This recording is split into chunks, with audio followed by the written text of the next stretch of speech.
Thank you, and you're warmly welcome.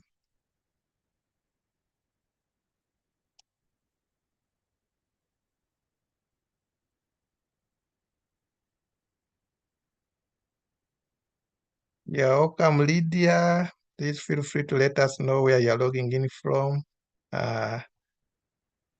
Annabelle, you're welcome. Thank you.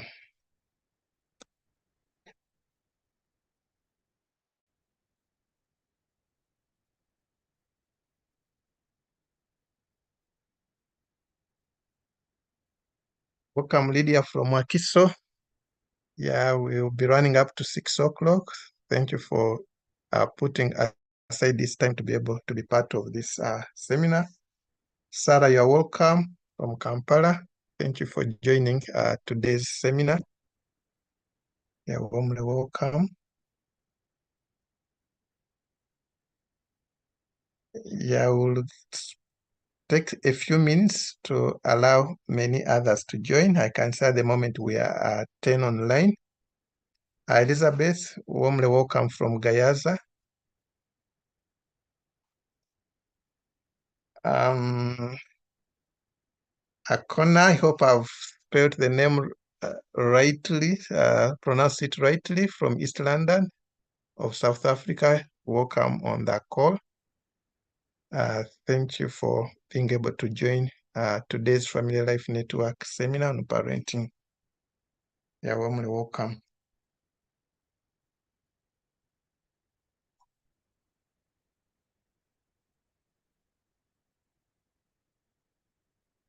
So we'll be starting in about after 5 minutes, as just to give some few minutes for many others who are working to join. Also, I'm aware there are others who are joining through YouTube.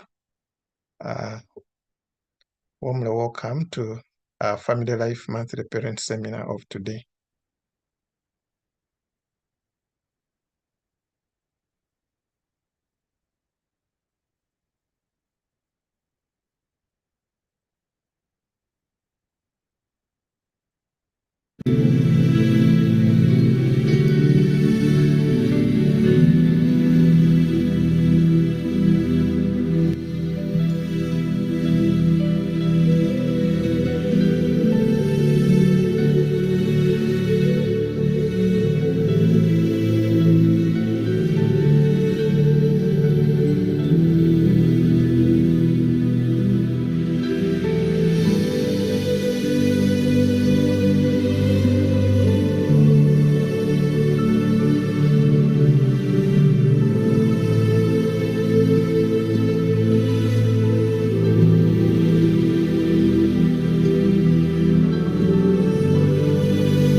Once again, I want to warmly welcome you.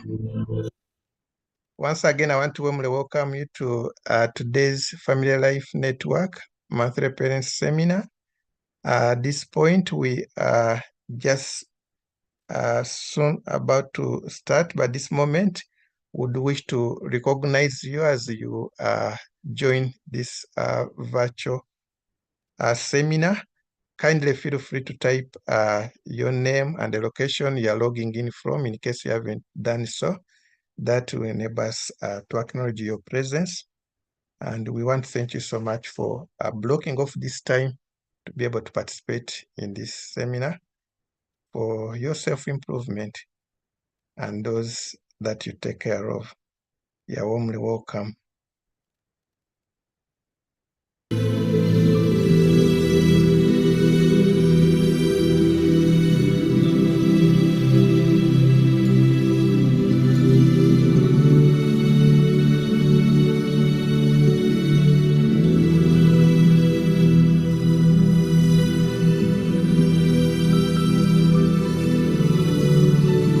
Judy from Barara, you're welcome. Thank you for joining this seminar.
again, you're warmly welcome. Once again, you're warmly welcome to today's Family Life Network Parents Monthly Seminar. In case you have just joined on call, kindly type in your name and where you're logging in from to enable us acknowledge your presence. And we spared a few minutes to allow for several people to have joined before we dive deep. And at this point, I want to request my colleague Ronnie to give us an opening prayer. Family Life Network is a Christian organization that serves all humanity, all races, all religions. Ronnie, I want to welcome you to lead us in prayer, but before you do so, Grace from Barara, you're welcome on the call, and yeah, we'll be running this up to 6 p.m. Over to you, Ronnie, to give us an opening prayer. Thank you. Thank you, Mr. Mutibwa. And I also add my voice to yours to welcome everyone that has joined. You're warmly welcome. Thank you for being part of this seminar. Before we start, let's pray and commit ourselves to the Lord. Father, in the name of Jesus, we come as a church. We come to learn. We come to relearn. We come to sharpen one another in the area of parenting. Your word tells us where we've gathered and we have agreed. In the name of the Lord, there you stand in our midst. So we welcome you, Holy Spirit, in our midst. We welcome you to be the chief teacher. We welcome you, Lord, to help us, our minds to align to the things that we're going to learn today. And we pray that we will be encouraged and inspired, not just be hearers, but to do that we are taught, that we're equipped in this seminar, so that we strengthen our families, be able to raise godly offsprings, young boys and young girls after the heart of the Lord. And in all these, we ask that your name be glorified. In Jesus' name, amen. Amen. Amen. Amen. Thank you so much, Ronnie, for the word of prayer and committing our meeting into God's hand. We look forward for a great moment for the hours that will be on the call. Michael from Gulu City, welcome. Thank you for joining the call. Geoffrey, welcome from Northern Regional Champion Lira City. Wycliffe, you're welcome online.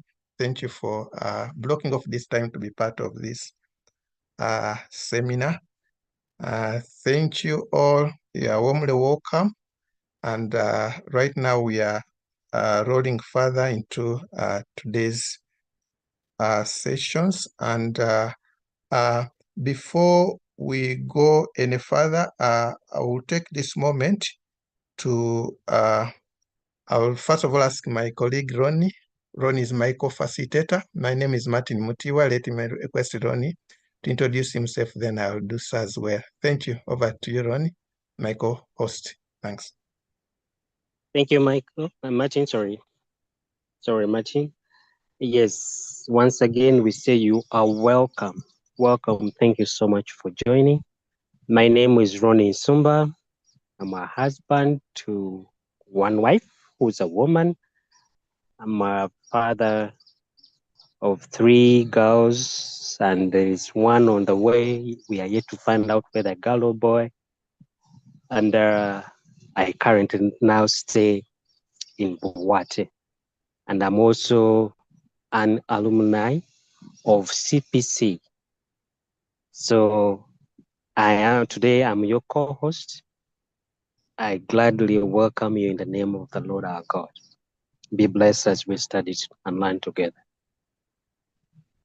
Yes, Martin. Thank you. Thank you, Ronnie.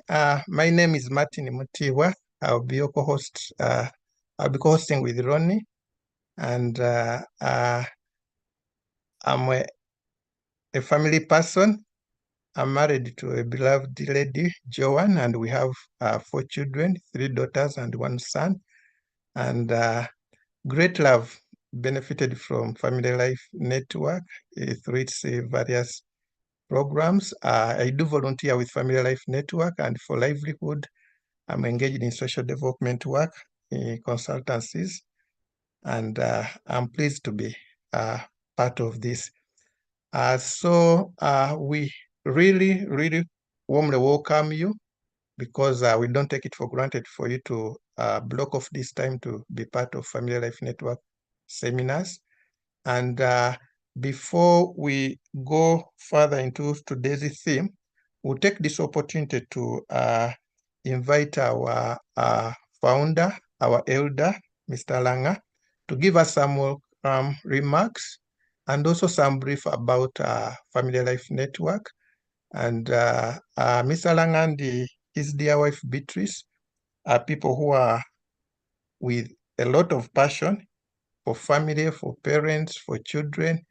And I really encourage you that kindly give your best of concentration and participation as we get blessed for this arrangement I'll put across and for the remarks that is going to walk us through. At this point, I want to welcome Elder Langa to welcome the virtual audience at hand. Thank you. Over to you, Elder Langa. Yes, thank you very, very much, Martin and Ronnie, for leading us so well. It's wonderful to have you all, people who have joined this call from all over the world, really, because we have people who are tuned in from outside of Uganda.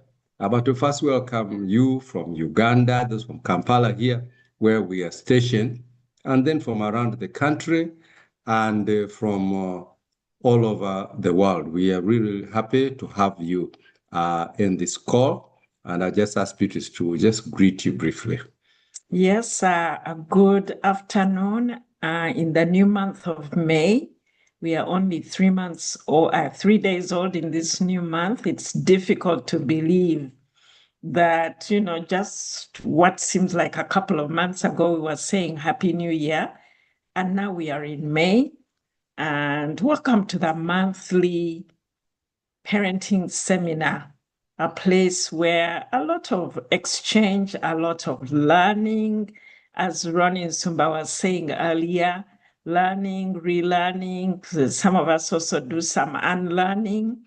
And we bring you greetings from our home here in Bukasa.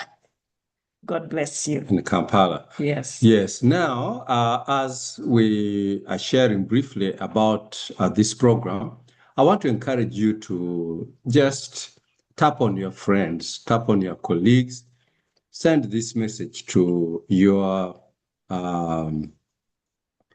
people in your platforms, different platforms, because this is a very, very, very serious learning curve. I've met people who have said their parenting, their marriage, their personal lives have really been uplifted and improved from this program. So, share it with colleagues so that they can be part of this program. Now, Beatrice and I have been married for 41 years and almost over 6 months now. Yes, 41. 3 months to our next anniversary. Exactly. 3.5. 3.5 months. Yeah, in August. Yeah. So I discovered today that economists are better subtractors than engineers. That's interesting. But anyway, we are really happy to have all of you here. And this program is run under Family Life Network, but it is a program for parents. Now, let me just put up my presentation. Brief one, really. Yeah, brief one about Parents. Uganda National Parents. Okay, there we are. So the program you are engaged in right now is a virtual parent program monthly, which is run by Uganda National Parents Network, UNPN. Now, Uganda National Parents Network is a baby of Family Life Network. Family Life Network is the mother organization that has been around since 2002. So this year we've clocked 24 years. And our vision in Family Life Network is to really bring restoration to family values and morals in our society. And so to that end, we have a number of programs, including this one specifically for parents. We have another one for youth. We have another one in advocacy, and that kind of thing. So, but for now, this one is UNPN, which is running this Parents Network. And our vision is there. Hannah, please read for us our vision. Yeah, our vision is building a new generation of parents who will raise a new generation of youth with a positive mindset, with values, morals, and character, and who will make Uganda a great nation. That's right. So we are not doing this just for the sake of it, but we want to raise a new generation of parents, parents who really have it together, parents who can parent in this global village. That's the kind of thing that we're doing. And this is our mission, how we're going to do it. Equipping and empowering parents so that their families can be strengthened by promoting stable marriage practices, responsible fatherhood, positive parenting skills, positive mindset, values, and character, thereby rebuilding their personal and societal moral infrastructure using proven principles based on truth, so that they can become role models who will replicate themselves in their children, encouraging them to live out their purpose and enabling them have what it takes to make Uganda a great nation. And that is all regardless of their sex, their race, their tribe, ethnicity, political inclination, and social or religious background. That's right. So this is what we are working to achieve, to really improve the parent. Because once you improve the parent, then the children, the offspring, and the next generation will be taken care of. And so that's our belief. Then even the marriages will be better and all that. So the family really will be much stronger. And you know that all social problems literally point back to broken marriages, broken families, broken people. So that's why this program is really, really key to help build people, where people have been broken, where people have been hurt, where people have baggages. This program helps them to become better people. And all this, regardless of your background, regardless of your religion.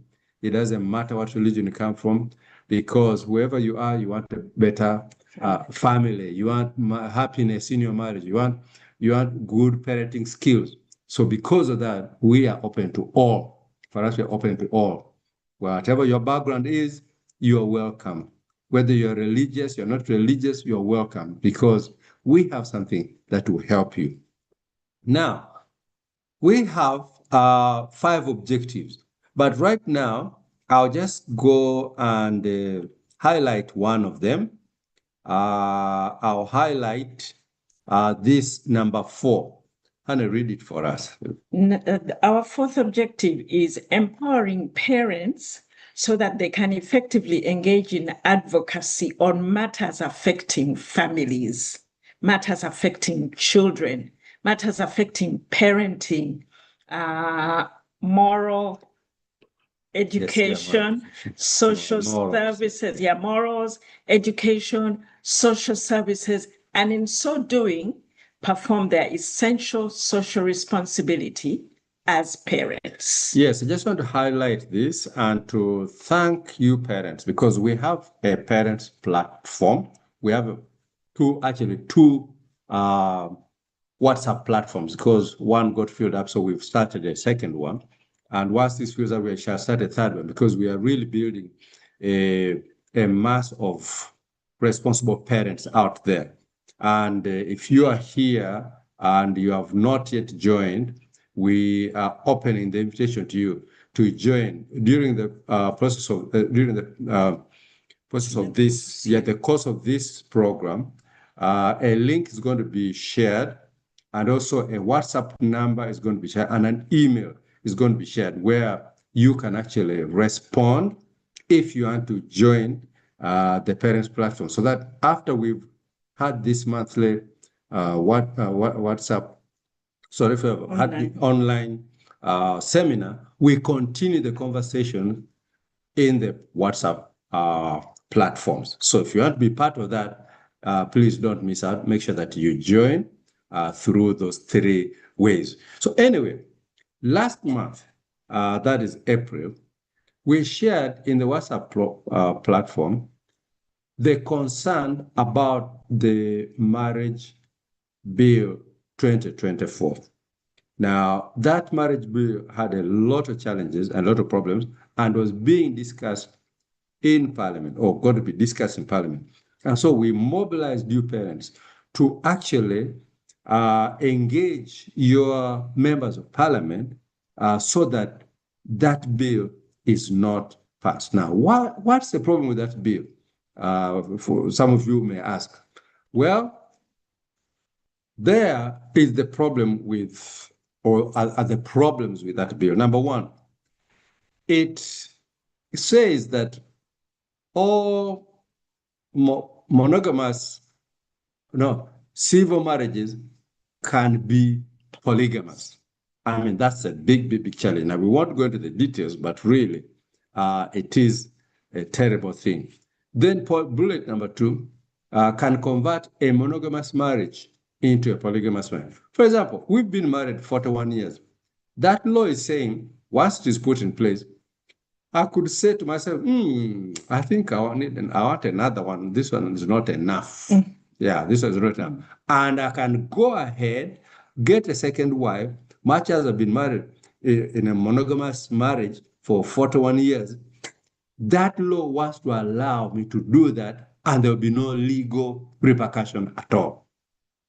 Thirdly, it says when a man has a child outside of marriage, it will be presumed to be married. In other words, a married man, through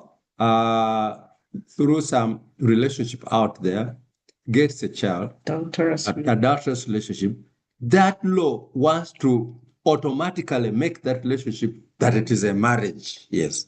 Polygamy. Exactly. More polygamy. Absolutely. Can you imagine that? Number 3, divorce from another jurisdiction should be recognized.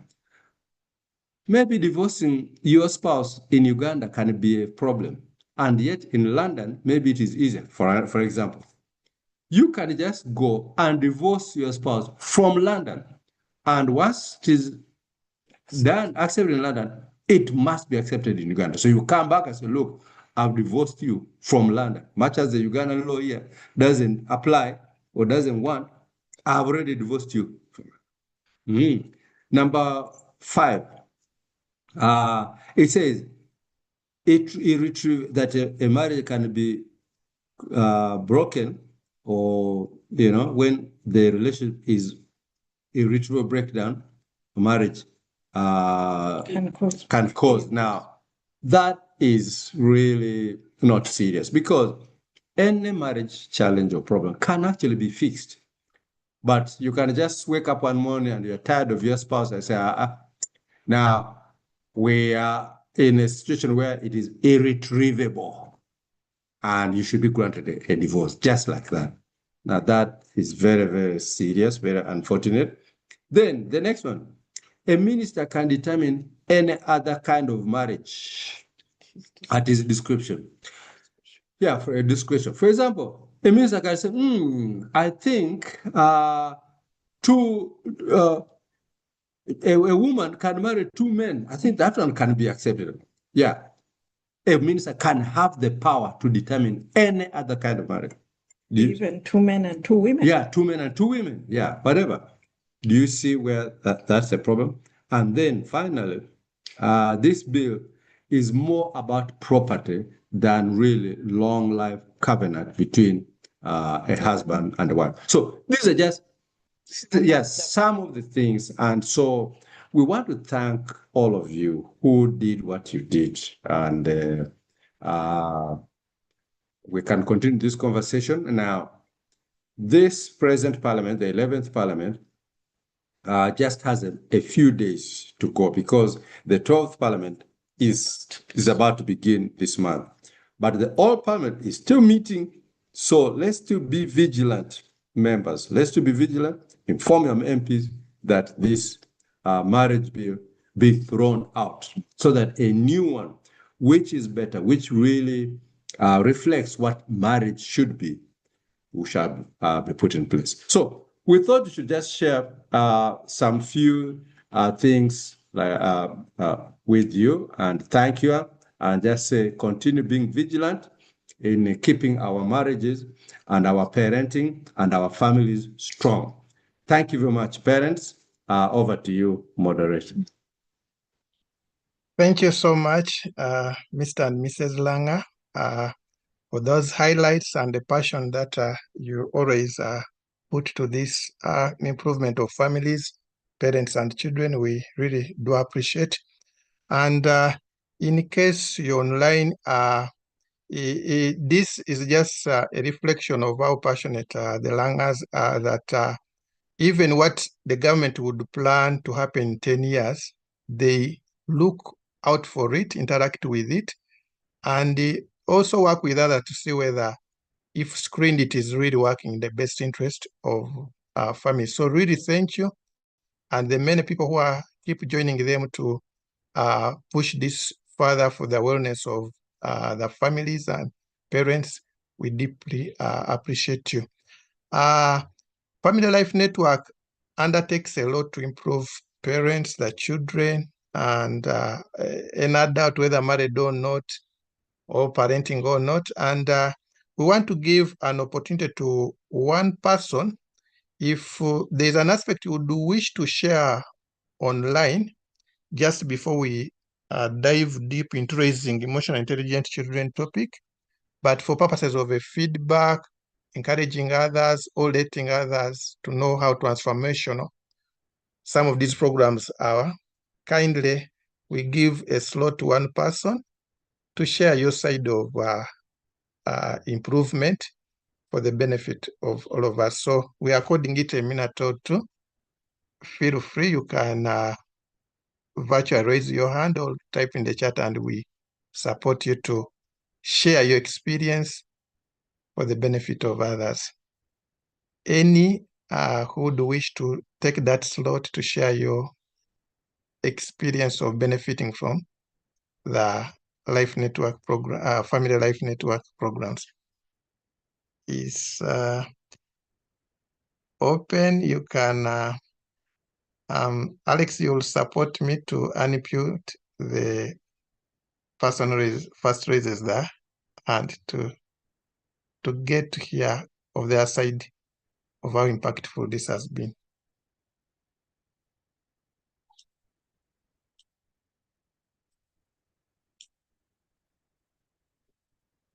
Thank you. If this all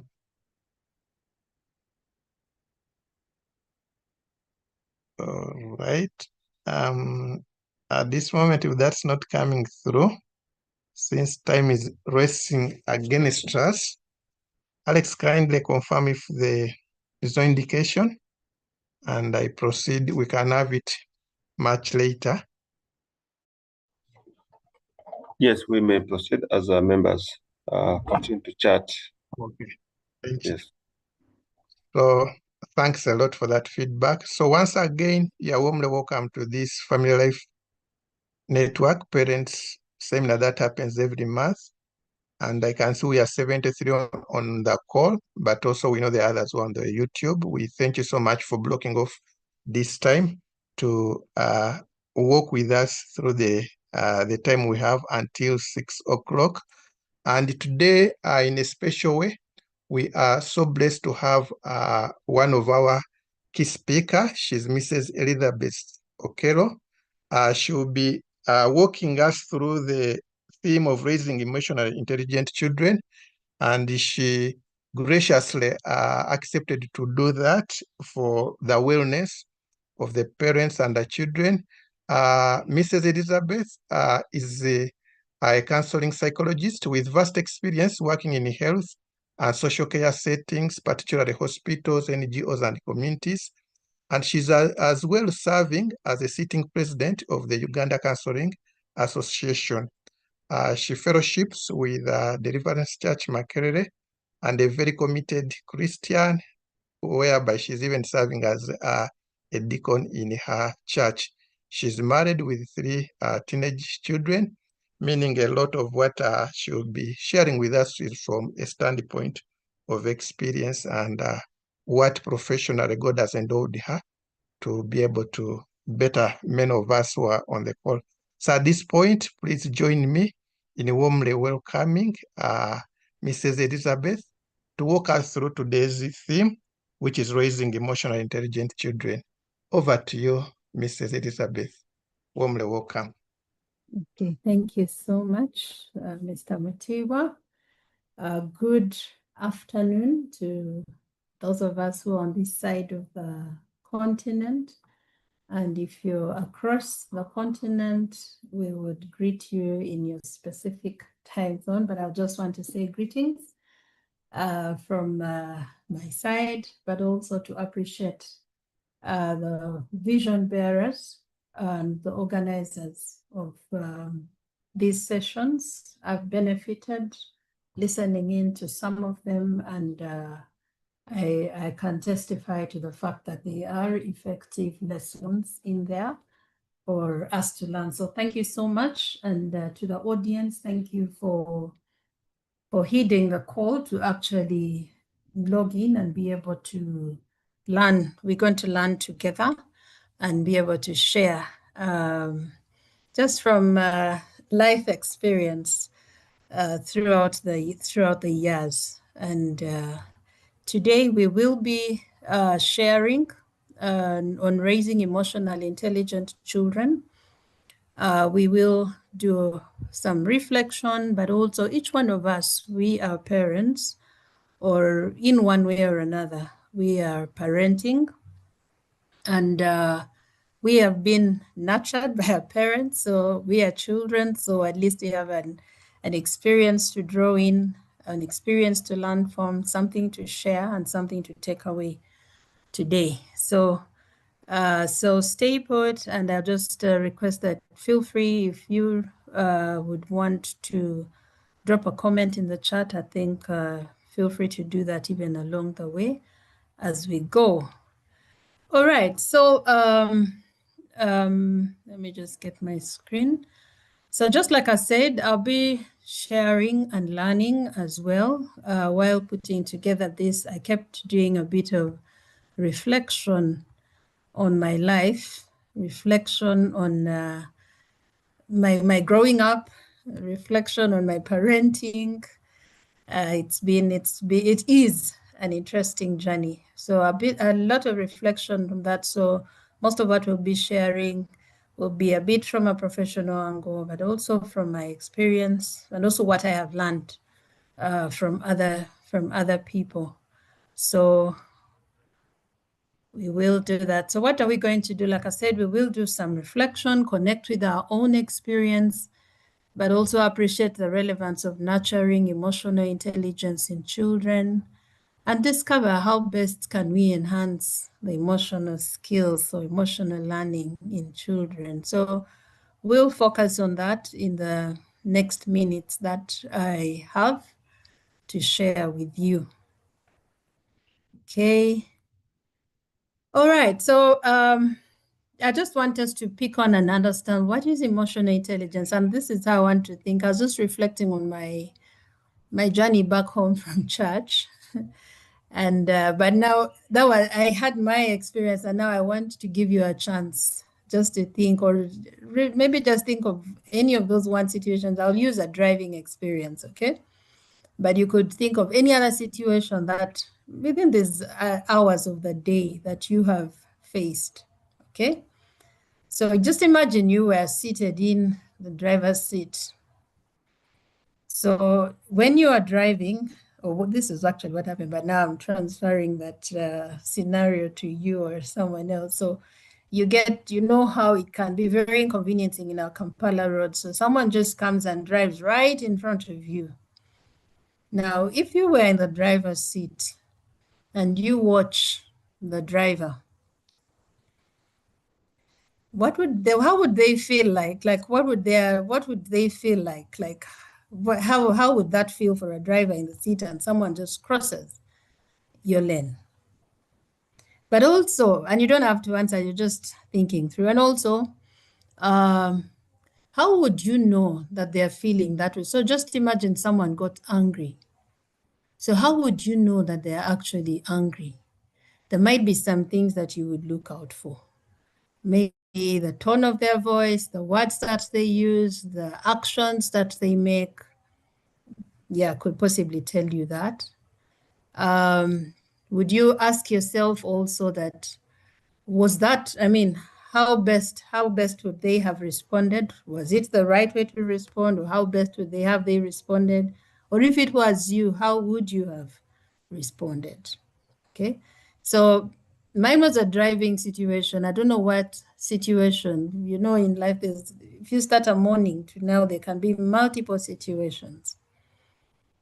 But those key items that I've mentioned are actually what we're calling emotional intelligence. When we say ability to identify, to understand, to manage and recognize emotions in others. Can you tell someone is angry, but what shows you that the person is angry? And how has it manifested?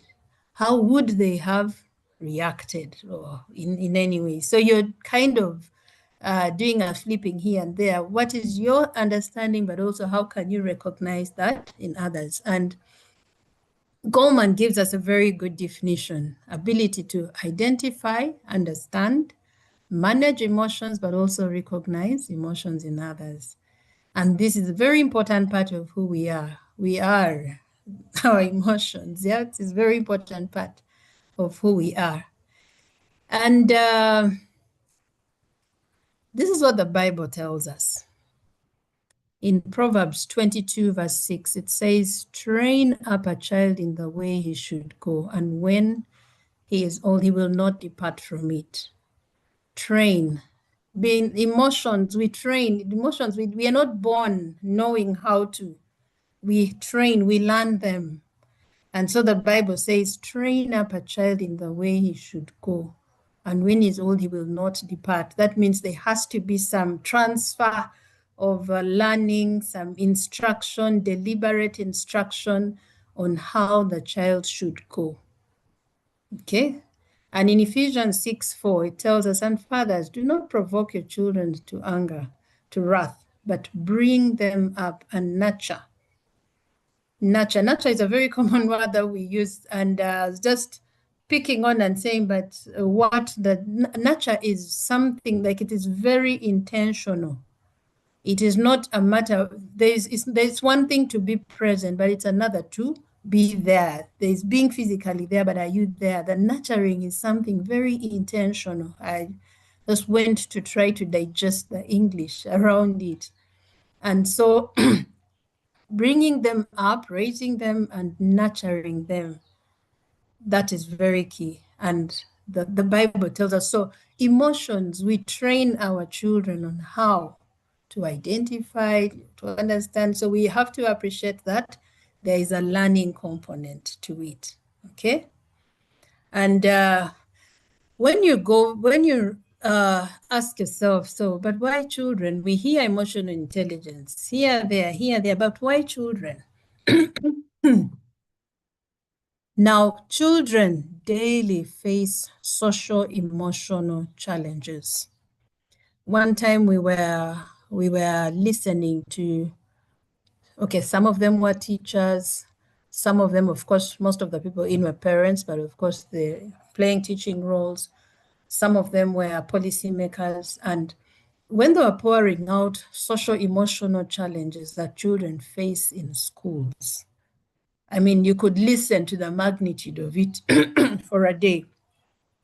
And at that time, we were talking over that. I don't even know if it has moved or how far it has moved But there was a plan to actually have some social emotional learning incorporated in the curriculum, in our primary school curriculum. So at that time, they needed some professionals to go and interface with them just to understand what would that component be in if it was incorporated in the curriculum. So we're hoping something will come out, but I know, so the pouring out of the social emotional challenges that our children face were there. And our children are vulnerable. Okay, most of them, I mean, the children we're focusing on now, 0 to 17, emotional, physical, they're still developing over time. They're not yet fully developed, so they're vulnerable. And emotional aspect is just one of the aspects that contributes to their overall well-being, in addition to other aspects, the physical and all that. Many of them manifest in missed opportunities, inability to concentrate in school and to nurture meaningful relationships. We kind of grapple with that day in, day out, day in, day out. What is also happening is there's adult distress. So the people who are parenting the children are in distress. Many of the parents we're walking in things that we have received, we've been nurtured into our nurturing affects the way we parent. So sometimes it is there. And why are we saying it? Because there's distress. So we need to pay attention to that so that it doesn't affect the children. And then we're saying these children are parents of tomorrow. If this is not if this is not addressed now, it will affect them in adulthood. We see that, I mean, if you walk even a journey of marriage, people, I mean, getting into our adult relationships, there are struggles. And when you dig deep into some of these struggles, they are rooted in the way we have been raised. Okay, I won't go into that. That would be another topic altogether. But also, we focus on children because children are a blessing from the Lord. They're not a burden. They're a blessing from the Lord. He has given them to us as a gift. So nurturing a gift that has been given to you, it's a blessing. Just imagine someone has entrusted you with that responsibility. So I want us to look at it as this is a responsibility entrusted to me and not a burden. Okay, that if each one of us could even have a why and add to this, just putting a few here to say it is relevant for us to think about this for children because of a few of these things. But also, if you look at what's happening, even just generally on the global mental health scene, you'll find that increasing mental distress in children suffering from anxiety disorders, depression, getting suicidal ideations. It's happening. So our focus on children is justified because there's a call for us to attend to. Okay, I just want us to do a quick check-in, okay? And you could just look back your early years in life.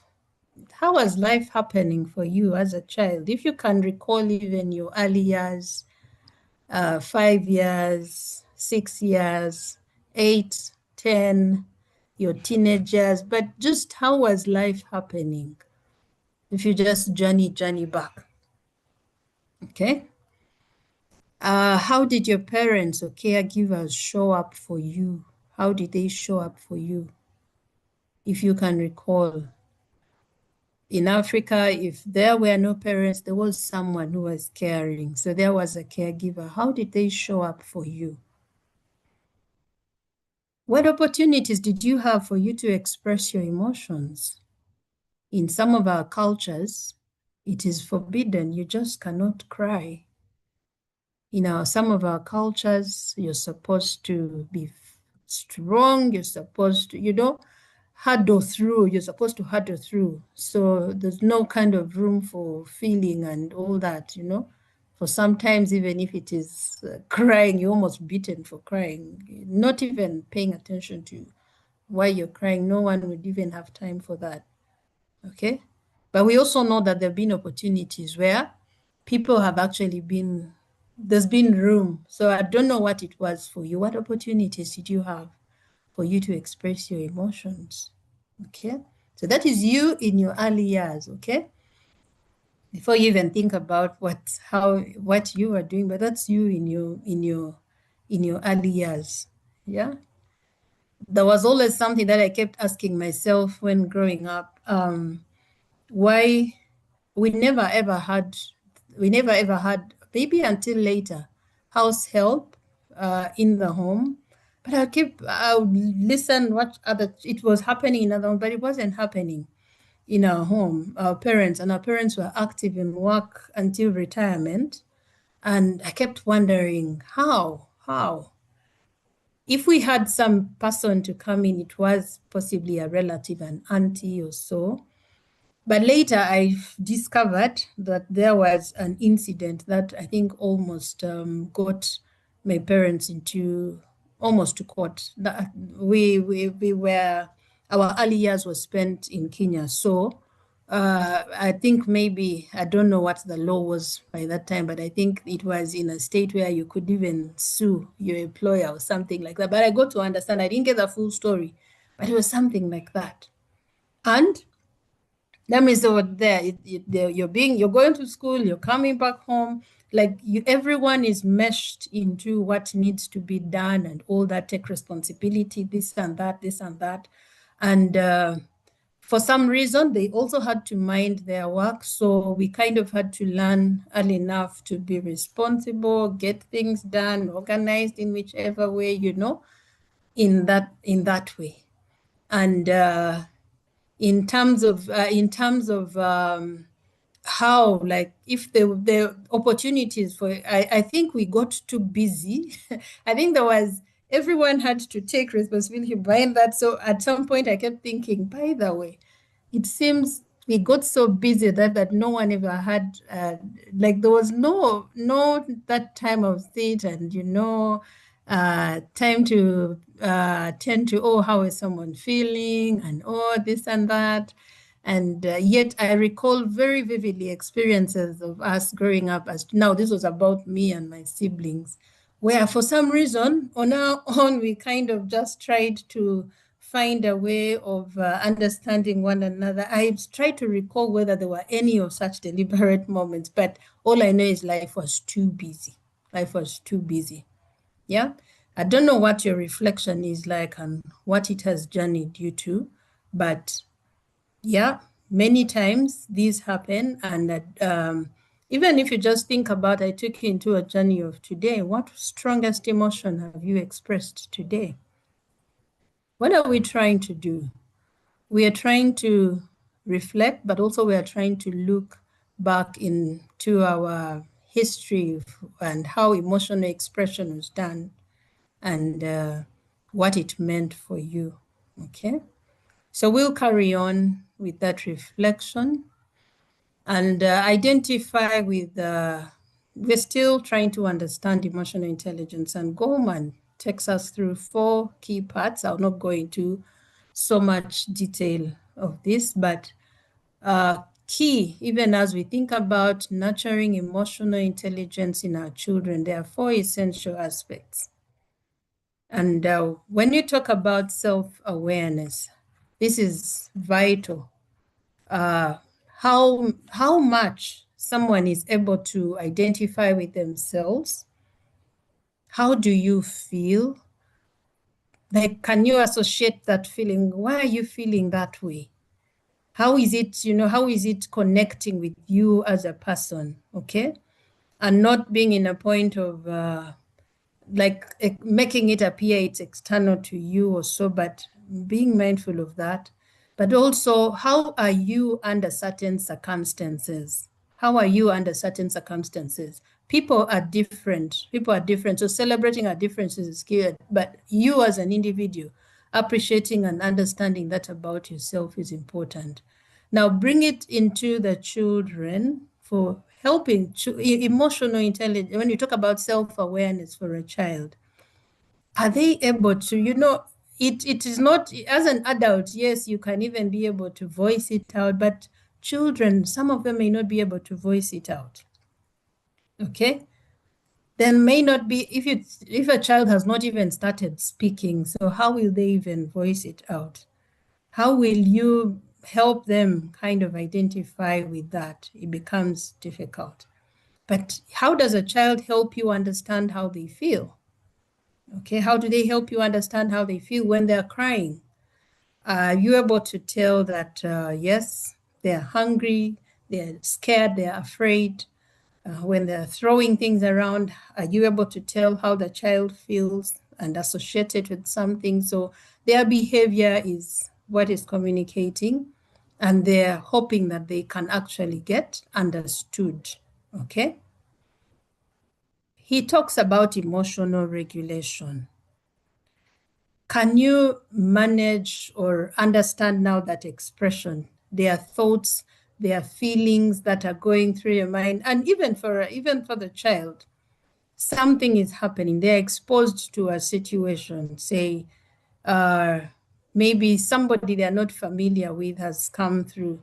They get scared. They may get scared. So you watch a child detach. I mean, and how they're showing it, but also how they're able to kind of manage that thought and that feeling. Okay, this could the children grow in this as they grow older. When they can develop language, then they're able to speak about that. But ability to actually manage and regulate.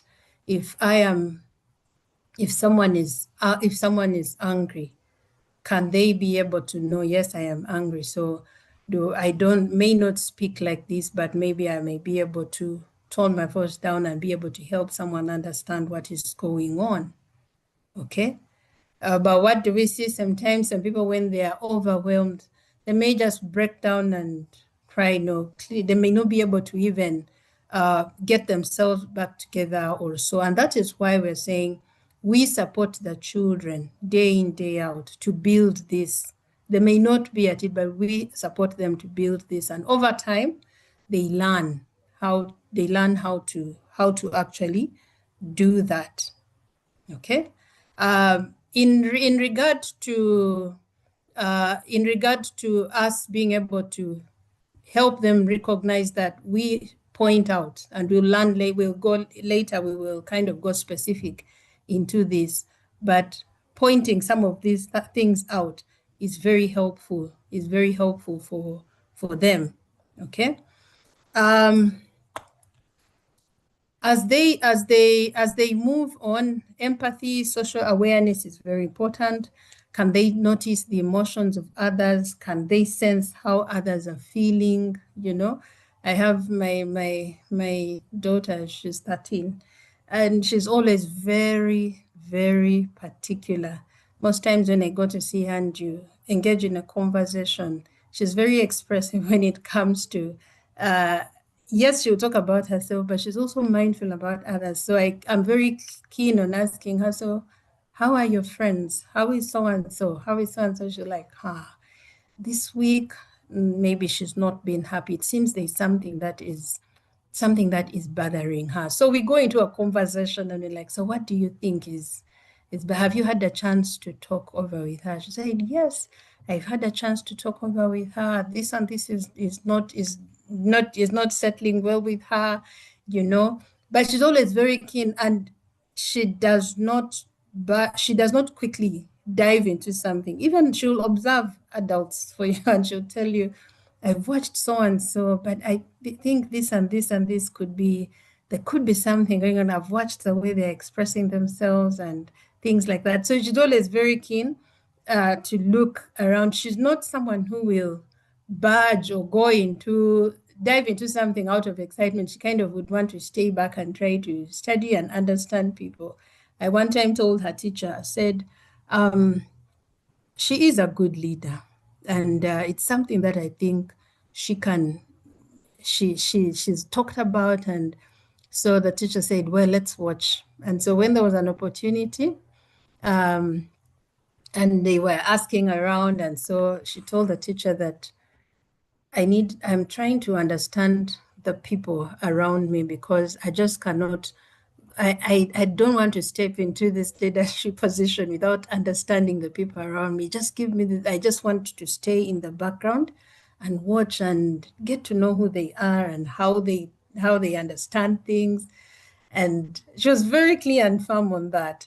And so I've noticed something like that about her, like trying to understand others around her. And so Goleman talks about that seat of social awareness. It's very helpful, because now when you move into relationship management, you're now looking at, I understand my own emotions. I can be able to express them. I am able to understand others, but also to fit it into context and then manage relations with others. So when we look around and see this is a journey, we'll not say that you can arrive at completeness. Even us as adults, we still struggle, some of us, with self-awareness. We struggle with emotional relations, with social awareness. So it is a learning process, and it goes on and on. So let's keep this in mind, because later, as we go on into some practicalities, we'll be referring to that. Yes, we need to appreciate that children grow and develop through stages. Emotional development is part of it at each of the stages that they go through. We will connect this also to the brain, because the seat for emotional expression is in the brain. I'll just briefly just highlight a few things here. That yes, 90% of the brain growth develops before the child is 5.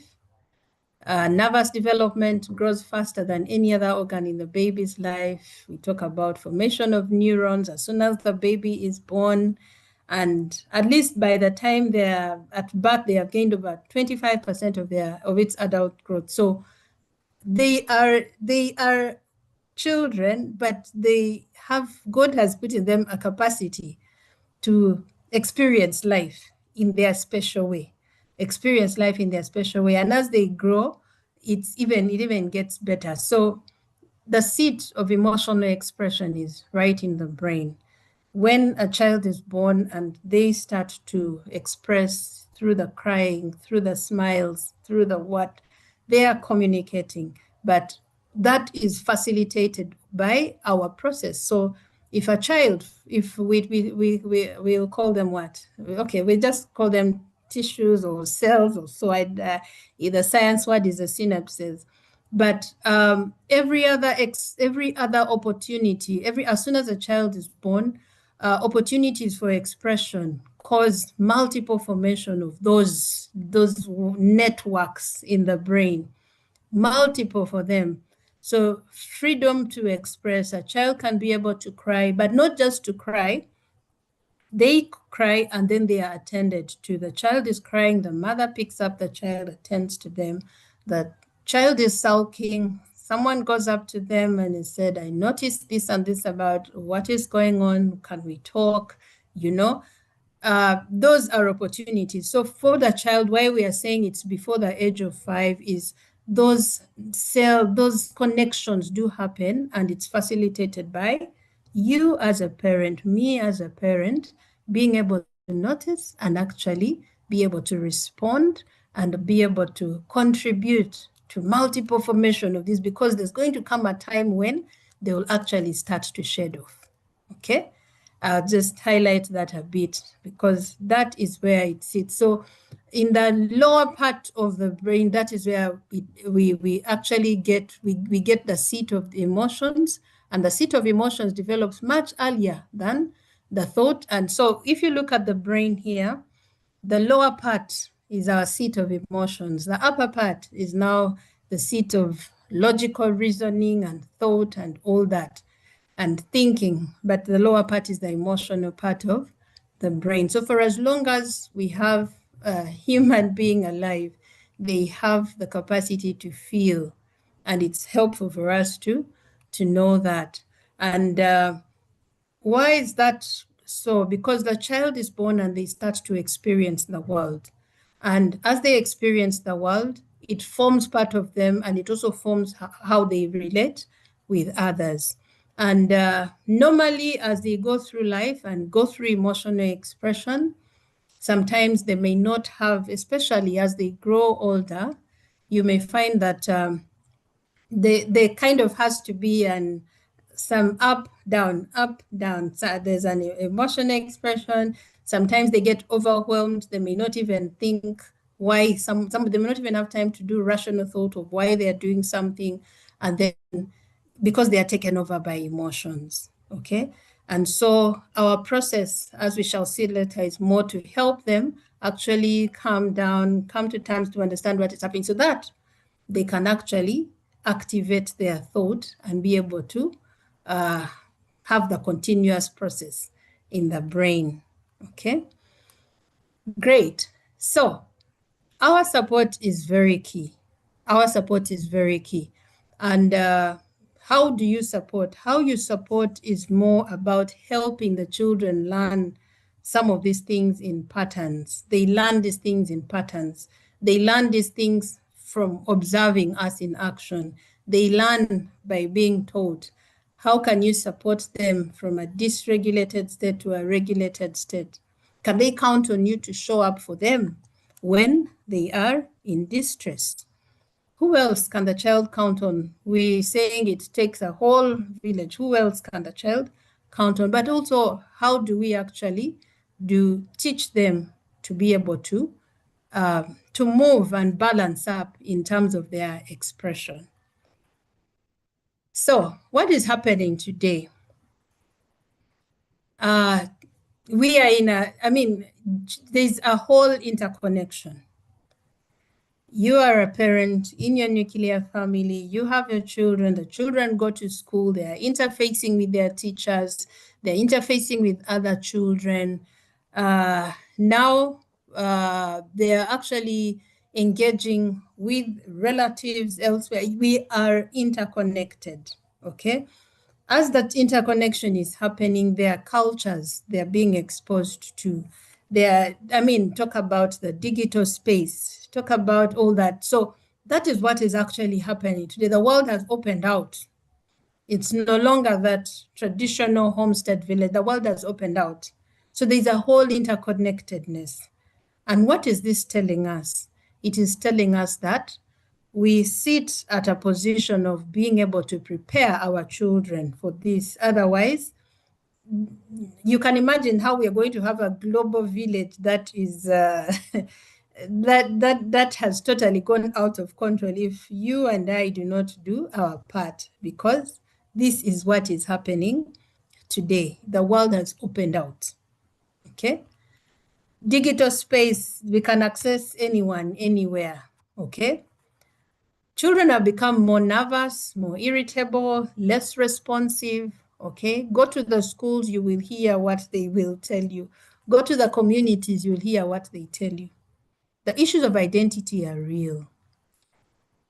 We're seeing also parents going into long hours of work, more parental stress, because yes, the world has opened also for the parent. Long hours away from work, distance from families, children have unsupervised play. Those are the things that we are grappling with today, okay? And we could go on and on and on. But in all this, we now stop to think, but what does a child need in this state? What does a child need? But also, where are you in this whole interconnectedness? Are you there or you're not there in that whole interconnectedness? That you must be somewhere there because you gave birth to the child, so you must be somewhere there. The digital space is somewhere there. The relatives are somewhere there. The classmates are somewhere there, there. So what does a child need? And the moment we ask ourselves, what does a child need? Then now we are able to actually go in to minister to them through what they actually need. But for them to thrive in this, in the situation that we are grappling with today. So I want us to move on into a little bit of some practical strategies. As you think about what does a child need, as you reflect on your own parenting process, we will go on into how do we actually enhance these skills in our children so that they can navigate life. And we'll dwell a little bit more here. So when it comes to taking responsibility, whose responsibility is it? Okay, is it you? Is there a caregiver? Okay, how are we doing that to ourselves? We said some of us are grappling with self-awareness. Our levels of self-awareness may be wanting, but that is okay because we can be able to move beyond that point. But each one of us would need to do some self-work. How can we role model this? Your expression has an effect on the children and how they react. Today's child, some of them will actually come and voice out in front of you, and then sometimes we also get agitated. How intentional. Yesterday, I had a very interesting experience with one of my children. So I said, I said, there's a task that you need to do, and you haven't yet done it. Why is it? He said, oh, do it later. I said, no, it was supposed to be done at this time. And so there was where we now got into talking a little bit more is eventually, of course, the child went and did what they were supposed to do. And I could hear a lot of panting in the voice and a lot of shrugging, even while the task was going on and on. So I just watched it all happen. And I later said, well, I could hear you, the size in your voice and all that. Could you tell me what was all that about? And said, I told you I needed to do this later, but you insisted. So, what was I supposed to do? So, and actually the question he asked was I supposed to have a smile on my face? Because I mentioned something like, I saw a long face, I had the size, and I had, and say, but was I supposed to smile when I was not? So our conversation went around that, but we were talking about, this was something that was happening, that was just yesterday. And so when he asked me that, I said, okay, tomorrow I'm going to be talking about these kind of conversations. And within me, I had put down something about being a role model. So I quietly asked myself, so how best would I model the positive behavior for this to be productive? And I said, okay, I think let's talk about what should have been done, okay? And I said, okay, yes. So we went through how we agreed on this and that, and I said, yes, you might not have been happy about this, but it was very helpful for you to get your tasks done in time so that you avoid getting into this pain. But there was a huge temptation to barge in and, but I had to sometimes just speak to myself and say, let's talk about this, okay? I noticed this. We struggled with one of our children, the middle child. I have 3 children. So the middle child, and we noticed that this was actually around the time when we had a house help who, I'd never had one who was much older. She was much older. I think she was in her 50s. But she was doing good work, but we just noticed it was not just working with a child. She was very meticulous. She wanted everything done very well, very neatly, which was okay. Oh my God, she cooked very nice food. All that was happening, but the relationship with the child was stifled. We noticed, I think that was about his early years in school, his expression of anger was getting worse and worse. The outbursts were becoming something else. And we had to arrest this, but also try to dig out where is this coming from. And we noticed, because some of these things you just sit back and try to watch, just watch, given the child, the comfort of the child in the presence of the caregiver. And he noticed that, I think he really wanted to play at that time. Like if a child had drank yogurt, she wanted to get that yogurt cup and even wash it and have it clean somewhere. It wasn't trash. To the child, that was trash. And how did I get to know? I kept finding them stacked somewhere in the cupboard, very neatly washed.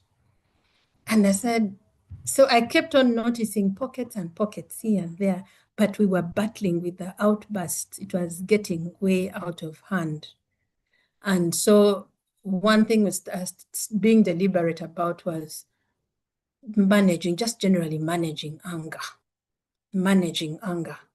And so what I started teaching him like how to, I didn't even start from it was more about how to manage. One thing that I noticed he started to do is when he would be angry, he would want to go to his room. And sometimes, you know how we are keen, we'd say, we need to sit and talk about this. What is going on? Where did this, when you've got two children and they're angry with each other, you want to find out what was your responsibility in this, who did this and this and this. He wouldn't want anything like that. He would go. So sometimes I'll try to follow. No, come and we talk about this. We need to talk about this. I'd say, but mommy, I'm trying to control myself, because every other time I try to speak out, I feel like doing this and this. He's now a teenager, but there are certain things that I have in my conversations with him, especially when it's manifesting when it's anger, when the emotion is anger, I listen to his depth of expression. Recently, we were talking about gayism and things like that, because whenever they come back from school for holiday, we kind of bring in some of those things to the table. And every other time it comes to the table, he says, Mommy, I hate that practice. And so I said, tell me, where is it? He said, I hate it to the extent that if someone did it to me, I think I would just feel like ripping my body apart, or even jumping off a building and killing myself, because I can't stand it anywhere around me. I can't stand it anywhere in my vicinity, even someone I know, because I could rip them apart.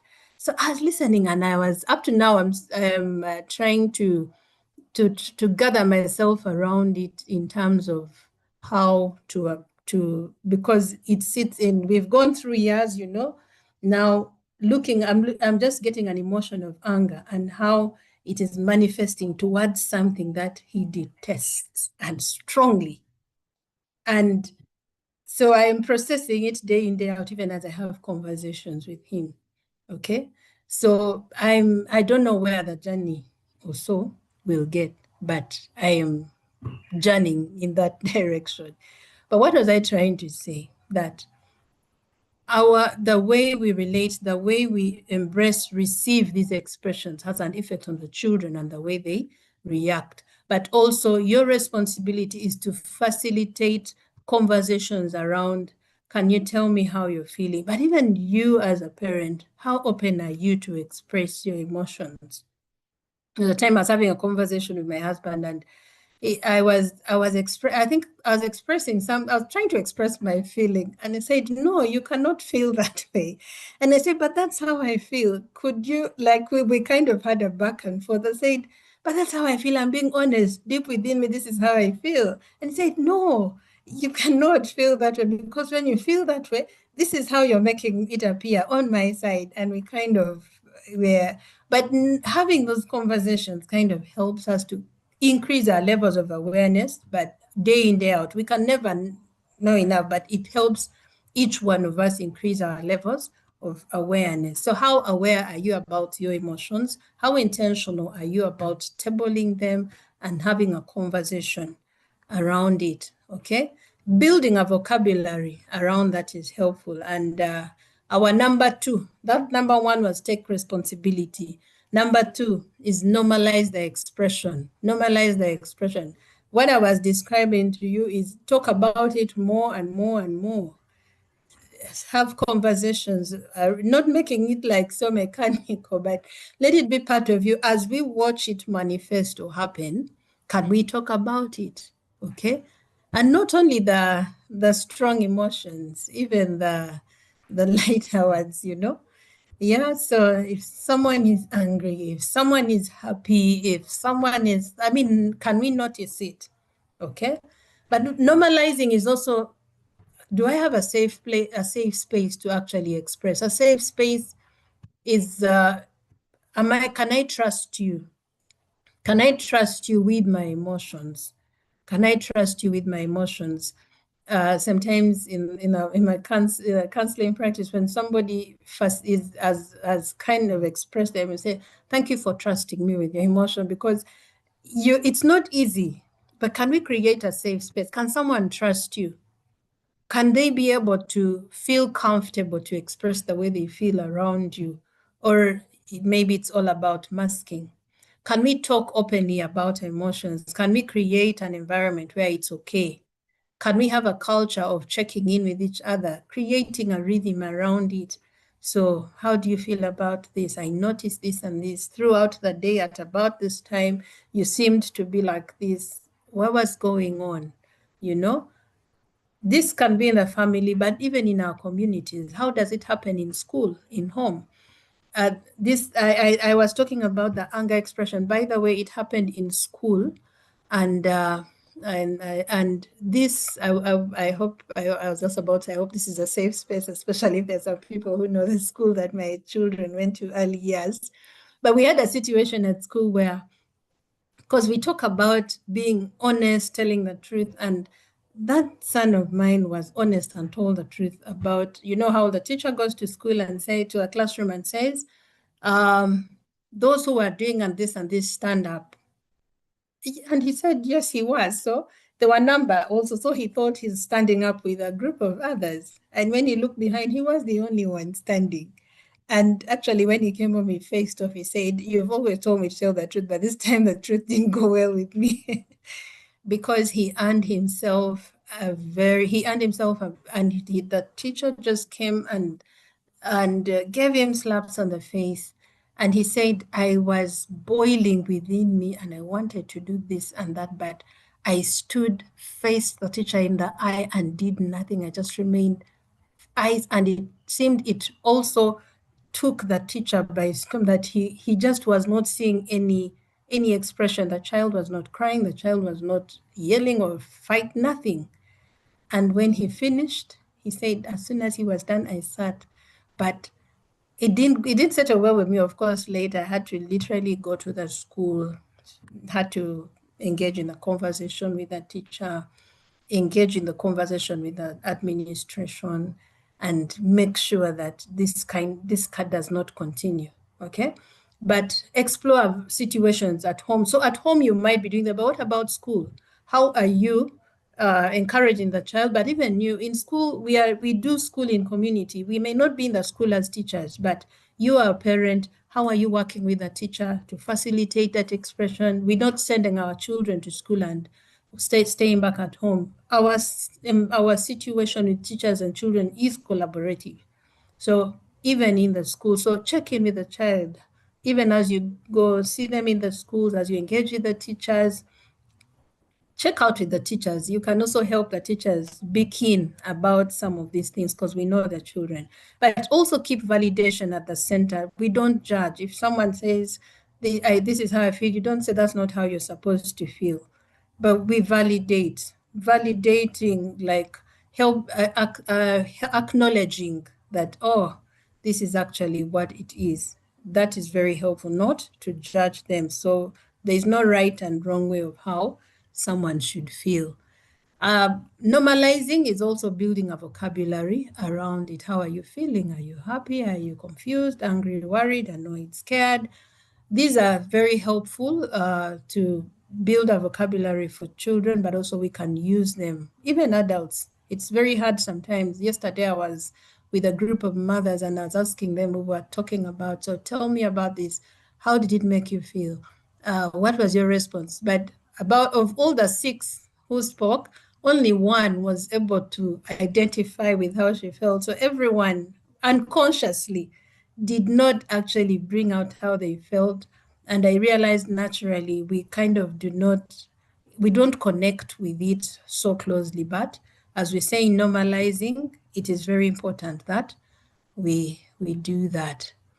Teach, we said in Proverbs, it says that teach, train. So be deliberate about teaching the children, teaching our children the skills. How do you recognize? How do you name your emotions? Give them calming techniques.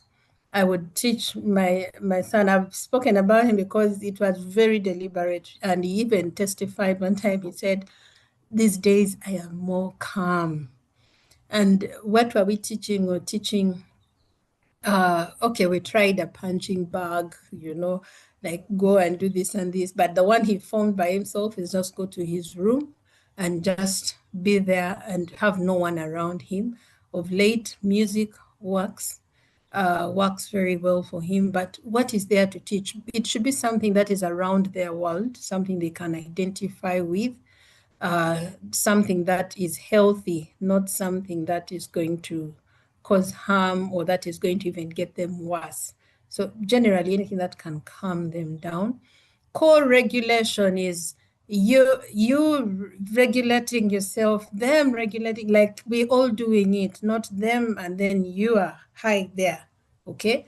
But co-regulating, okay? And then encouraging positivity. They say for every negative emotion, they must learn about 3 or so positive emotions. So encourage positivity. If there is something negative around, because eventually when expression is bottled, then it builds around negative cognitions or negative, people begin to believe negatively about themselves. And the more they believe negatively about themselves, the more they don't build their emotional skills. So we encourage positivity around that.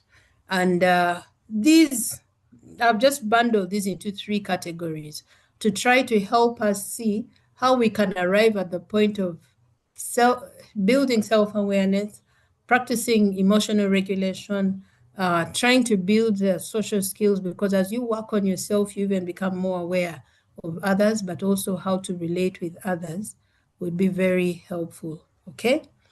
And as I work at winding up, I would want us to have an image right in front of us. But even as we've been talking about this, when we talk about children, it seems to be so fragile, okay? And that's why I've put this image out here. And what is it for me? I don't know what it will speak for you. For me, while thinking through this and how this is closing in for me, even today, I said it gets very fragile when we have to talk about children and what we need to do. And the closest I would pick on is a pot, very fragile, okay? The things that I'm trying to put love, care, nurture, teach, train, but if I need to also take care to ensure that if I could lose everything, if this pot actually breaks also. So I also have to ensure, just like a potter does to clay, to ensure that the molding continues for as long as God gives us life.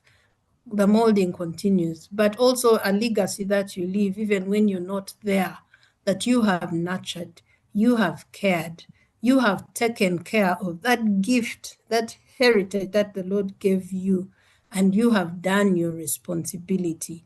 And I mean, all that is left for the Lord to say, well done, my good and faithful servant, because you have been faithful even in taking care of those children who are entrusted to you. And so I don't know what questions it leaves with you. I don't know what actions it leaves with you in terms of what do I need to do? What do I need to unlearn? What is that one other thing that I can pick on that I can do? I just hope that there's just one or so something for someone, even as we have had this conversation today. I know we will have a time of questions in there to ask, but I'll look forward to hearing from some of us. How is it going? What is it that you're picking? But also, what is it that that you might have a nugget or two as well for us. Thank you so much, and I'll hand over to our moderator to guide us through. Thank you so much, Mrs. Elizabeth, for walking us through this. And we really thank you for choosing to be vulnerable, in the sense that the much you are pointing us to what should be done, you are sharing your actual life experiences, but also reminding us that it takes a lot of effort, the reality of bringing it to pass. So thank you so much for really sharing with us the realities and the effort that goes with it to make it so. While you are presenting, some questions came through, and I'll read one of them, but also I'll encourage other members, if one also has a question or a compliment. We are in co-creating what really would help us to be at our best parenting, but also in our setting, you find that beyond your biological children, there are many other children that surround you that you have to be of help. So one of the questions to you, Mrs. Elizabeth, one say that, can you give us some tips on getting teenage age children, especially boys, to express their emotions? They just do not want to. Yeah, if you are fine to take on that, but possibly I could give you two and you would choose where to begin from. Also, somebody shared their part of story of Stan, that he was adopted at a tender age because he grew with a mother who was working as a maid too in the same family. And the caregiver was so segregative that despite that he could work so hard, he was never appreciated, and it caused an emotional feeling unloved. So that would mean if one is handling a child for some situations who maybe by their read off of body language and expression shows they're unloved, how to go about the same. So over to you, our speaker, or across those two questions. Thank you so much. Okay. Yeah, thank you. Sorry, have I, okay. Thank you for that. I'm just trying to get back to my, all right, I got it. Yeah, thank you so much for that. Just allow me, Alex, just before that, I just wanted to I know Sarah said the reflection was hurting. I'm so sorry, Sarah, I missed that, to see that while the presentation was going on, but I just want to say that if you went through the reflection and kind of brought through memories, or that may be hurting, or that we kind of found very difficult to deal with or process in there, I think it would be good, maybe even after this, you could just maybe just talk to someone about what was going on, even while, what does the heart look like? What was going on? And I think that would be helpful. But even just for you to recognize and admit that it was hurting, that is good, because you're kind of acknowledging, and it is a good starting point. Teenagers, especially boys.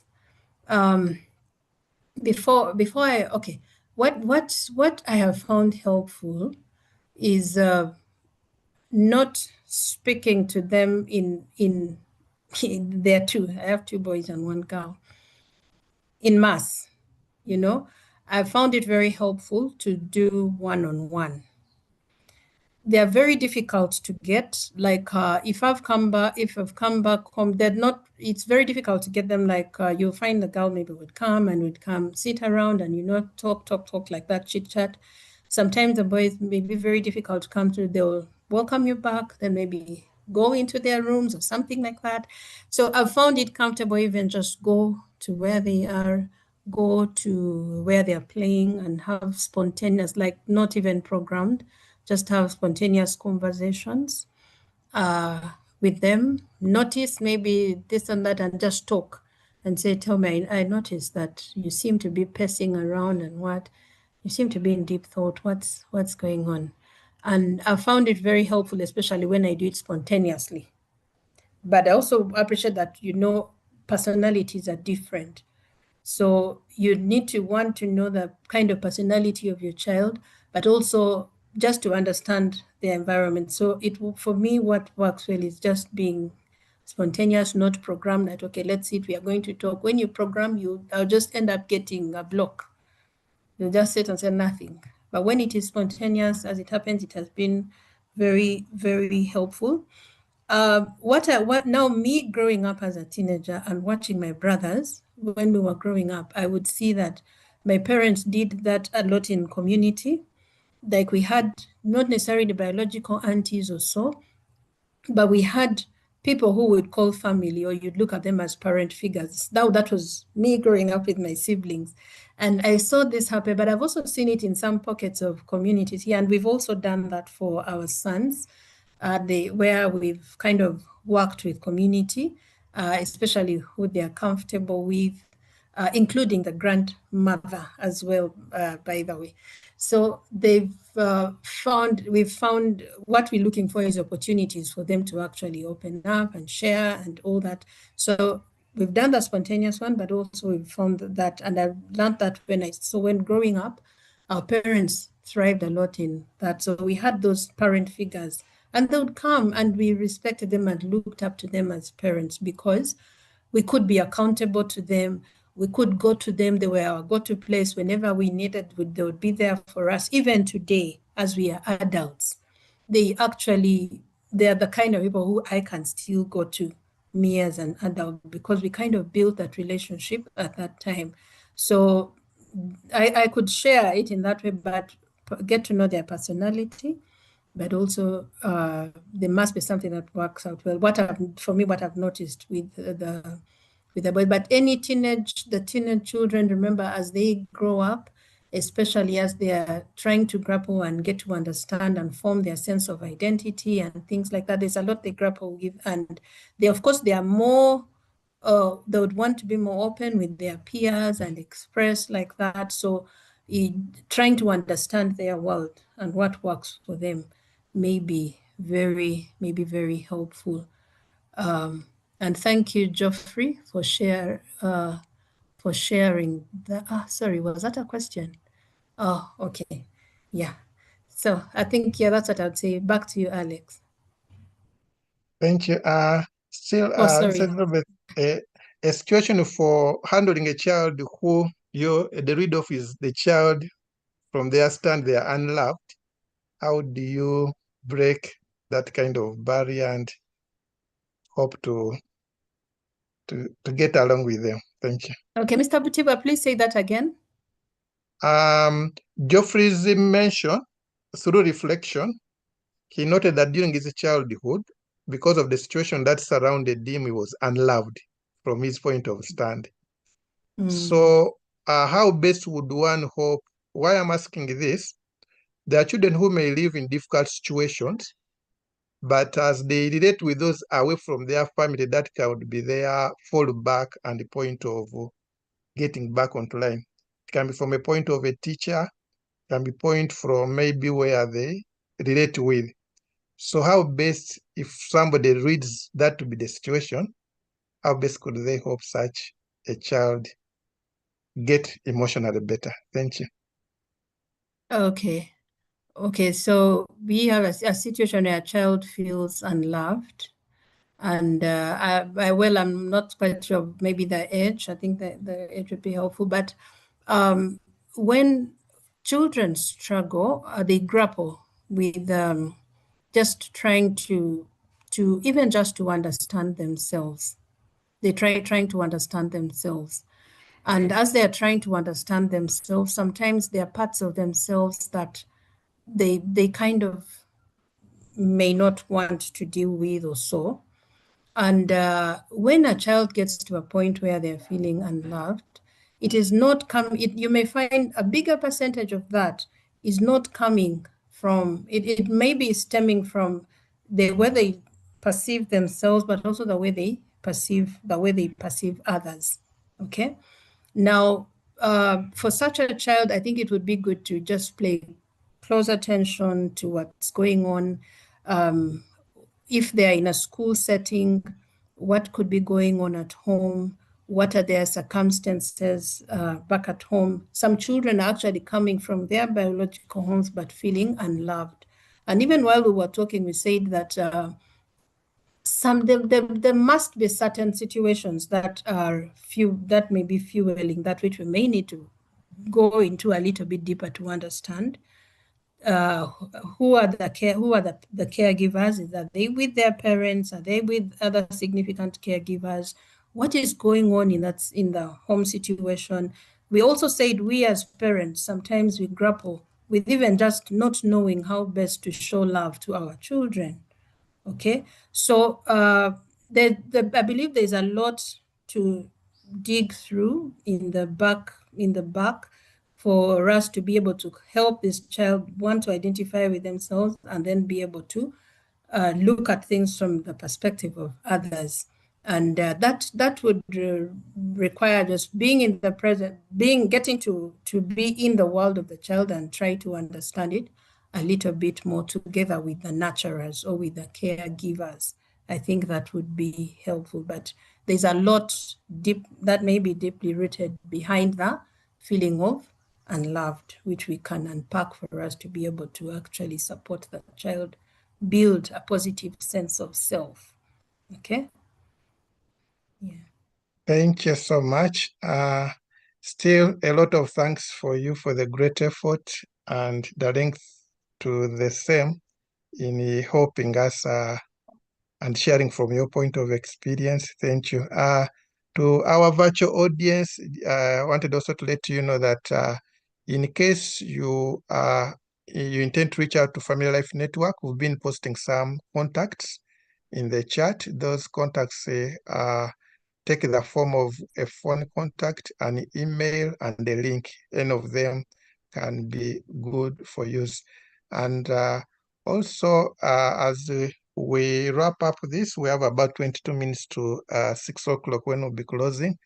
I'll request our speaker to have a moment to reflect through that from your point of stand and the vast counseling you've done to help children.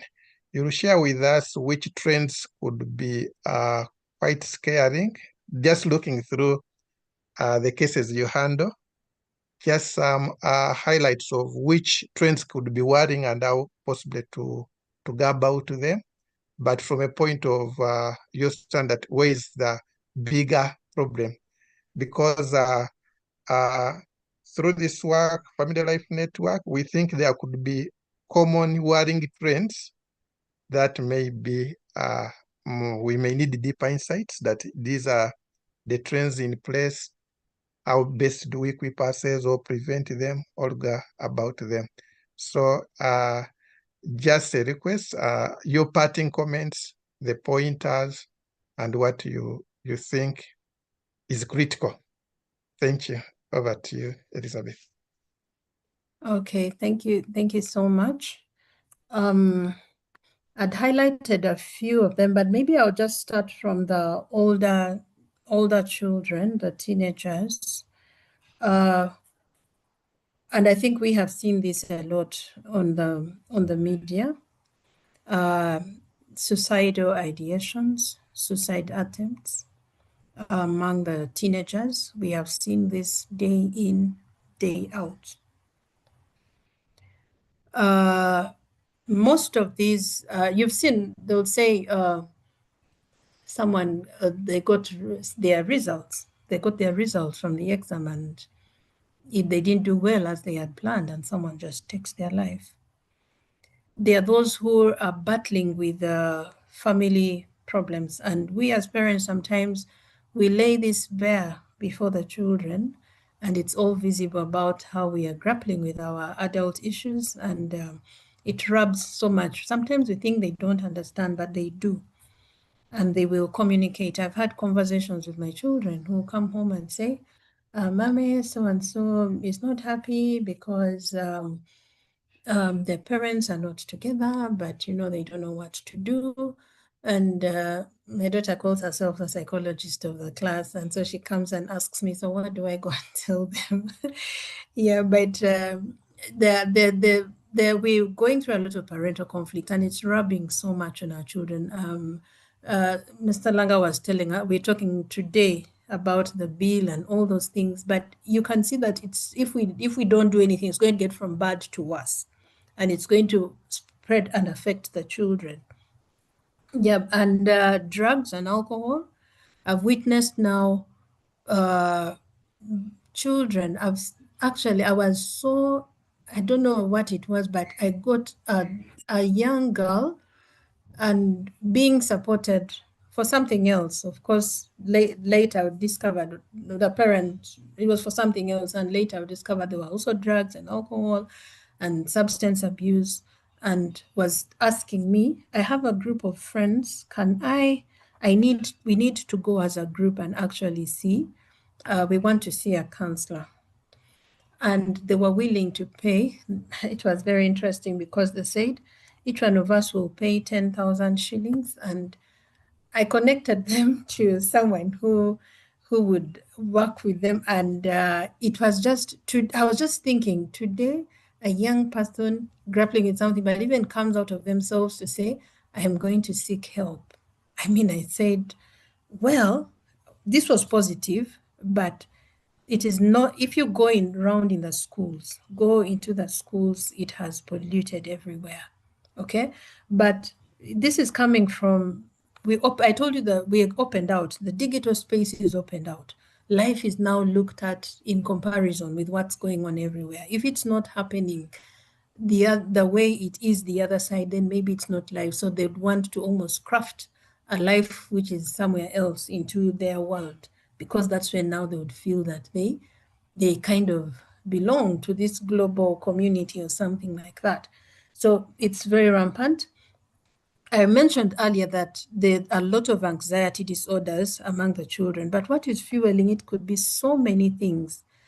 Could be family conflict, could be separation of parents, could be digital space and all that, because it gets people anxious. They're looking up to figures in the social world, and what they're looking up to is not identifying with what they are and where they're at now. So it's kind of creating some sense of emergency, like, I think I am not who I am supposed to be, and people struggle with identity issues. Okay.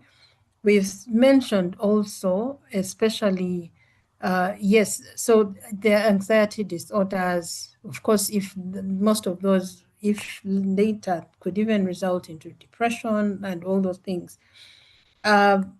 Those are commonly what we see happening, but we know very well that also the competition for academic excellence is so vivid, and it's putting pressure on the children. And as it's putting pressure on the children, they are struggling. When a child is not measuring up, then they are looked at as not achieving, and they create negative perceptions of themselves. It affects their ambition in life. It affects each and everything that they are trying to reach out to. And it just becomes something else. We are now, those are common among our not only we have school going children, but even out of school children. We shouldn't forget that in our communities, if you go to your villages right now, you will be moving in the night. You're going to see young boys, young girls out in the night into the drinking pubs in my own village. I mean, I see that happening. But if you go deep into the communities, the out of school children, that's what is happening in the communities. And when you look at the trend, it is just becoming worse and worse. And because now most of our communities that we call villages are actually becoming almost semi-urbanized in a way. I don't know about your village, but in my village setting, it's becoming almost semi-urbanized.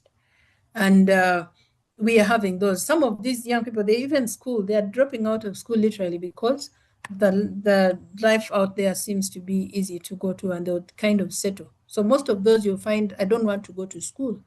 And even though we have UPE and all that, that's what's happening. Now, what I'd mentioned earlier, that in the school settings, they're trying to introduce an element of social emotional learning. I know we've had mental health hour in the schools and all that. Most of those are initiatives to try to create some emotional awareness, some social awareness among the children in the schools. We'll celebrate a bit of the milestones that are there, but the awareness that I need to seek help. I gave you some examples, and so there's some kind of element. I can't measure the magnitude, but the willingness to even look out and seek help. I've noticed, I don't know if that would be representative, but I shared with you that experience. That was just a pocket. So I don't know what it is like, but I'm seeing a little bit more responsiveness in that regard. But that is also because we are also having parents who are now becoming informed, but we also have parents who are appreciating that, yes, there are opportunities that a child can actually take advantage of to receive care. And like I know I'm speaking from the Uganda Counseling Association, that yes, we do have, there are professionals out there who are skilled in working with children, and they are actually able to support. Some schools have adopted hiring a school counselor. Some schools literally may not have a budget to even be able to afford to pay a school counselor. But although we have those who are in their communities providing pro bono services in the schools within the communities, parent committees are formed sometimes in the schools, especially where there is awareness and parents are actually doing the pro bono service to try to support that kind of provision in the schools to alleviate some of these things at that level. We as parents are here today, we are deliberating, so I'm sure on the scene, there is something that is that there are opportunities for some of these things to be done and some routes to be developed so that we can be able to have something better tomorrow away from today. We were being encouraged today in church. The preacher was talking about, we say that he challenged us to refer to them as the younger generation. And he said, we don't refer to them as tomorrow's generation. We refer to them as the younger generation because they are here with us. And I think we were being challenged in the teaching today in church. Yeah, so I think that's what I could mention, but I think let's be on the lookout for some initiatives that Ministry of Education is trying to put in place, and those of us who are in the education sector support these initiatives. Those of us who are in other support sectors, we do that, but even in your own, seeing the need in your own community and being the ambassador to say, can we have this done? We can join hands. I mean, the Parents Network is here. We can join hands. I can be reached in case you need to be linked to professionals and things like that. So there is a way out in addition to having our God above who gives us all this wisdom. Thank you. Thank you so much, Elizabeth, for crowning it in such a manner. It's very clear you flagged the dangerous aspects, but also it's a challenge that we get to know what it will take to raise an emotional, intelligent child amidst all of this. And at the same time, thank you for giving us an insight into the referral pathways. If a child is locked up in such a situation, where can they go? And which running efforts can be quite helpful. So from the side of audience, please join me to give a virtual applause to Elizabeth for the lots of work she has performed right before us. We are deeply grateful. And at this time, we have 10 minutes to close. I want to request Elder Langa to give a word of appreciation, a closing remark to the great efforts we have received from Mrs. Elizabeth. Thank you so much. Over to you, Elder Langa. Thanks. Thank you very much, Elizabeth, for such an incredible presentation that has really helped us to learn, unlearn, and relearn. Very good and insightful presentation. We are truly grateful to you for your professional submission and your experience, and just like Martin mentioned, sharing your personal experience. We don't want to take that for granted. I want to ask Beatrice to just give parting shots, then I will give mine, and then we'll hand over to you. Yeah, I will start by thanking you again, Elizabeth. Thank you for sharing so candidly. Thank you for sharing your own experience. You know, sometimes it's easy to listen to somebody who is sharing textbook material, and that's easy to share. But when you're talking about you and your own experiences, it helps us to relate. Some of us are not just parents, but we have graduated into the arena of being in-laws, you know? We have we have children-in-law, so we still have to navigate in those waters. And we are just grateful for this additional information. Learning does not stop. We are still learning. And yeah, we are continuing to help our children as they deal with their own emotions, even though they are adults, because adults have feelings too, adults have struggles too, and just dealing with our own struggles. Thank you very much. We appreciate you, Elizabeth. And now I just want to say, to add something to the question that Geoffrey said, you know, suppose you're unloved and all that. And I just want to use that to just make a general comment that, yes, we are all born in all kinds of situations, and we go through all kinds of situations which are different. Some, you know, really challenging, some not so challenging. But at the end of the day, we all have levels of brokenness which we deal with, and baggage which we all deal with, which can affect our emotional intelligence, not just our children, or not children only, but even we ourselves. And I think the good news is that no matter what level of brokenness or what level of abuse that one went through, or a child has gone through or might be going through, the good news is that there is hope. There is hope. I don't think there's anybody where I can say, this one now is a gone case. There is no hope here. No, there is hope for all of us. Sometimes it may need to require a bit more work, but there is hope for every human being, at least until we die, until we are dead and we're out of this world, then, you know. But as long as one is alive, there is hope. And so that's what I want to just share. And there's a quotation from an unknown person who said, "Never be a prisoner of your past. It was just a lesson, not a life sentence." Let me say that again. Never be a prisoner of your past. It was just a lesson, not a life sentence. So no matter what we've gone through, no matter what our children or the people we come in contact with, and that's why with me, my philosophy is that every adult is a parent.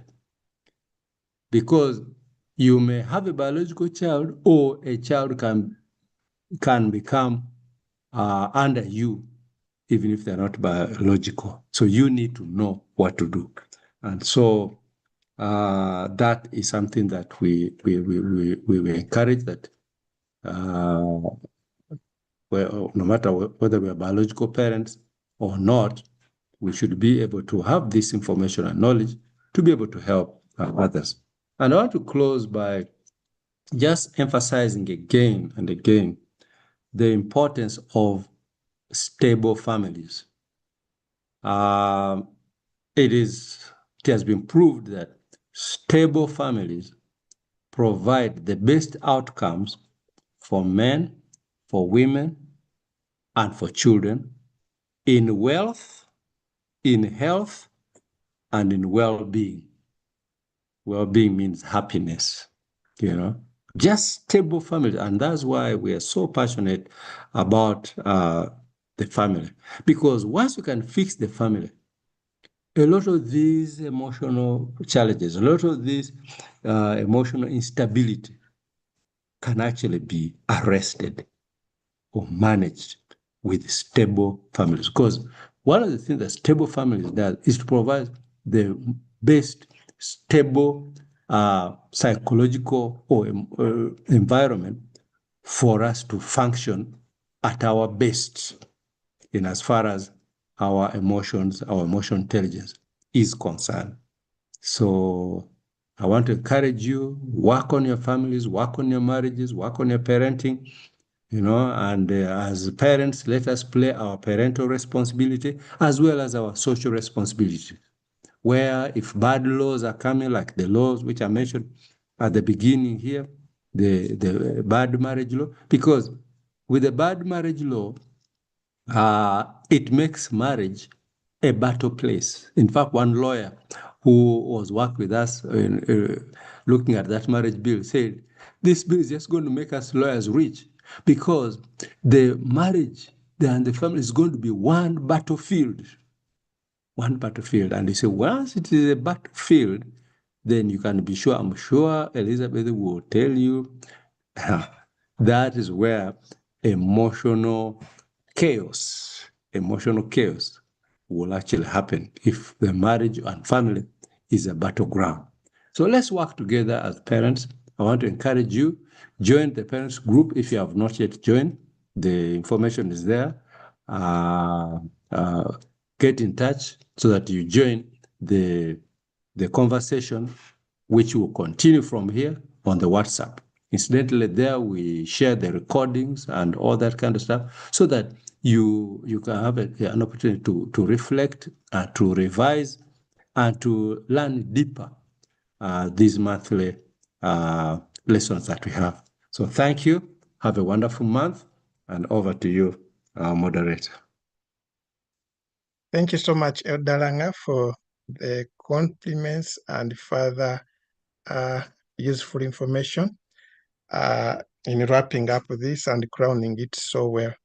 At this point, I want to request my colleague Ronnie, if you could come on and chip in to give us a closing prayer, but also a comment from your end, given the role you've been playing, and we close it with a prayer. Over to you, Ronnie.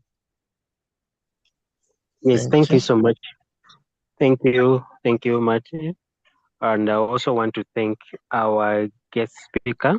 Thank you, Mrs. Elizabeth Okello, for the insights. Like I said in the beginning, we are learning, relearning, and we have also to ditch away some practices.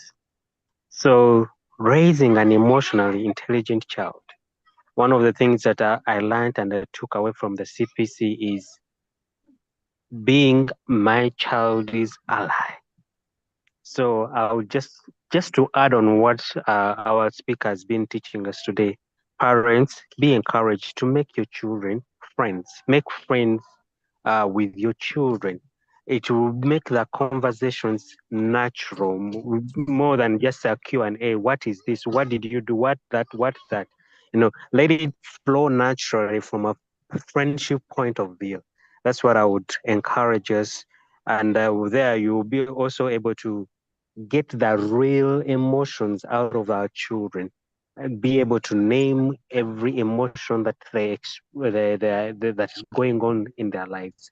So once again, thank you, Mrs. Elizabeth. We are glad that we've had this class with you, and we are going to be better parents. We are intentional, and we intend to make to raise godly offsprings that will in turn raise the next generation for the kingdom of God. Otherwise, we thank you for joining, everyone that has been on the call, those on the YouTube channel. We are grateful for your presence. Thank you and thank you and thank you. Share this link with other people that may need this help. Actually, we all need this kind of information as parents. So share with others. Let's help one another. Let's reach out to more people so that we raise generations. Our mission as family network is to build a generation of parents who build the next generation of parents, and it continues. So be blessed. I want to close with a vote of thanks. So also our founders, Mr. and Mrs. Langa, thank you so much for such platforms. Thank you. We bless the Lord for you. Thank you for the work that you do. Yes, thank you. We are glad. Now let's pray.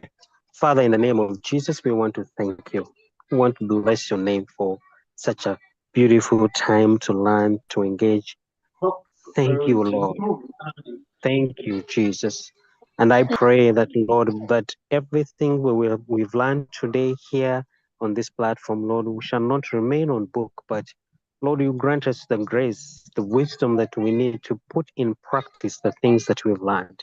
Lord, to be obedient to your word and be able to raise godly offsprings after your likeness, after your image. And in all this, let the name of Jesus be glorified. I speak a blessing in the name of the Father, the Son, and the Holy Spirit to all parents that are on the call. May God richly bless you and keep you. May He cause His face to shine upon you, be gracious to you. May He lift His countenance towards you and fill your hearts and mind with peace that surpasses all understanding, all to the glory of His name. Shalom. Thank you so much. God richly